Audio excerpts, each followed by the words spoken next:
dia.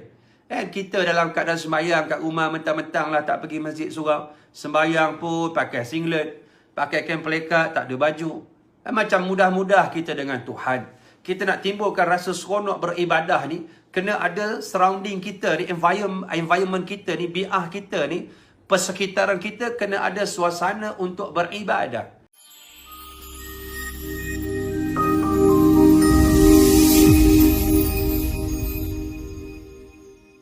Allah yang diciptakan daripada cahaya, daripada nur ketika nak meninggal. Malaikat itu membawa berita gembira pada orang yang beriman. Jangan takut, jangan bersedih. Ditunjukkan tempat nak pergi itu tempatnya baik. Tempat nak pergi itu balasannya indah di hadapan dia. Lalu ramai orang yang nak meninggal tersenyum tuan-tuan.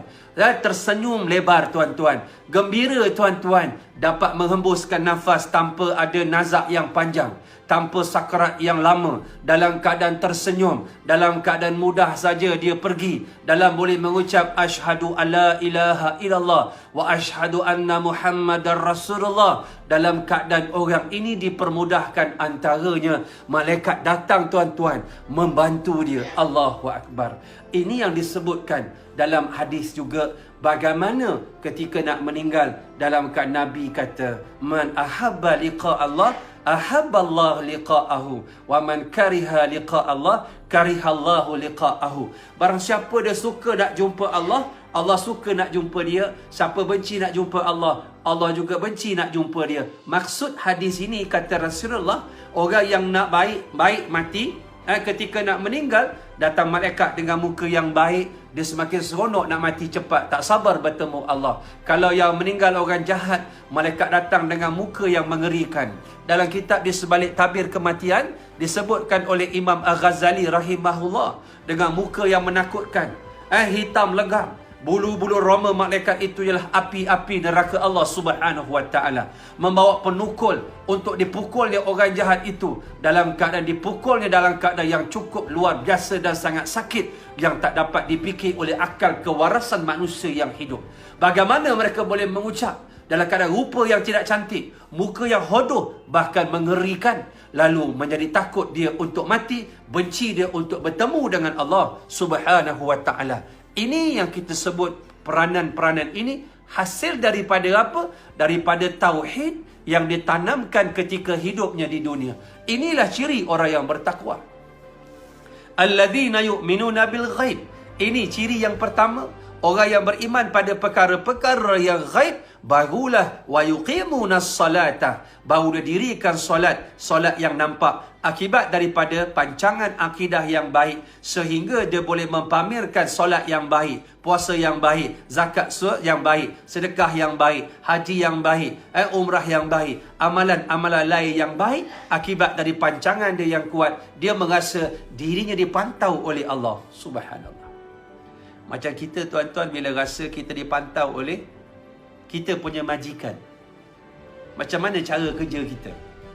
Kan 20, 200 per 100 persembahan dia. Tapi bila majikan tak ada, kita mula memulau. Kita mula dalam keadaan acuh tak acuh. Sebab itu bila orang tu beribadah kerana takut, ibadah dia macam hamba. Tuan dia ada, dia pulun. Tuan dia tak ada, dia tak pulun. Tapi ibadah kerana kekasih lain. Dan ini yang menjadikan apa yang dipanggil ihsan. Al-ihsan, an ta'budallaha ka'annaka tarahu fa illam yakun tarahu fa innahu yara. Apabila dipanggil peringkat ihsan, orang itu dalam keadaan dia rasa diri dipantau oleh Allah.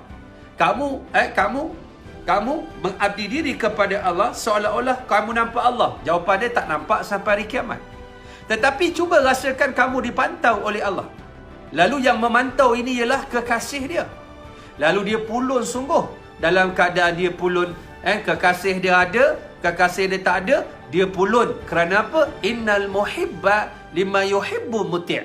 Orang tu bila dia kasih pada sesuatu, dia membawa kepada ketaatan. Inilah yang kita panggil walladzina amanu, orang yang asasnya iman, asyaddu, dan sangat-sangat hubbalillah, kasih kepada Allah. Ini asas dia.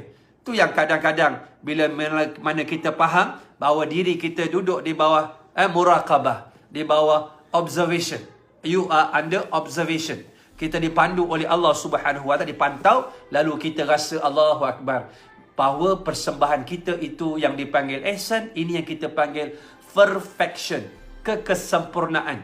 Dia ambil yang terbaik. Kalau sembahyang tak cukup hak wajib, dia ambil hak sunat, dia tampung. Sebab tu kita ni kena kemas hak wajib dulu, baru mari hak sunat. Dan sunat tu kita tengok sunat yang penting-penting dulu. Sunat sebelum dan selepas solat.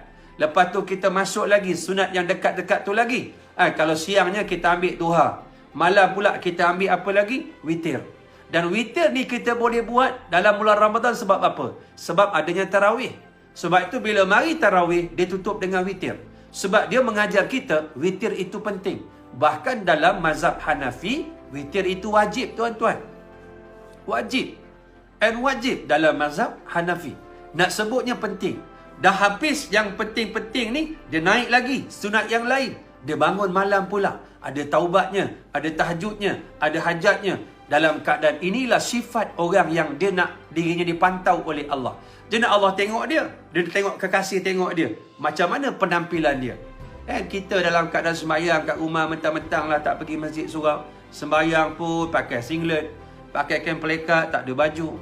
Macam mudah-mudah kita dengan Tuhan.